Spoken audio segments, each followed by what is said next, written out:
दर्शन कसं वाटलं हे चिखलातलं क्रिकेट? आणि बऱ्याच प्रेक्षकांनी मला आवर्जून पुन्हा एकदा विचारायला सांगितलंय, तो 6.5 का नाही मारत आहे?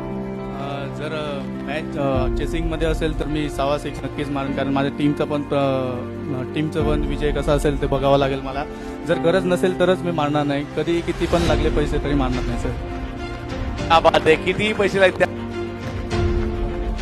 मी एक नॉर्मल क्रिकेटर आहे आणि शून्यातून वरती चाललेलो आहे. आणि मला माहिती आहे की बॉलर लोकांची लाईफ कशी आहे ती, कारण बॅट्समन लोक एक बॉल आउट झाले तरी कोणी काही बोलणार नाही त्यांना, पण बॉलरला 6 बॉल टाकेपर्यंत त्याला विचार करावा लागतो. आणि जर त्याच्याकडनं काय खराब झालं की टीमवाले कसे बोलतात ते आम्हाला पण माहिती आहे सर. ते टीमवाल्यांना जर बॉलर जो असेल त्याला ते वेदना समजणार आहे. म्हणून मी सर 6 बॉल 6 सिक्स. सिंधुदुर्गचा सुपरस्टार आणि भारतीय टेनिस क्रिकेटमध्ये एक वेगळी ओळख असणारा, आणि आज थोडं सुद्धा उलगडलं या ठिकाणी का 6वा षटकार मारत नाही. आणि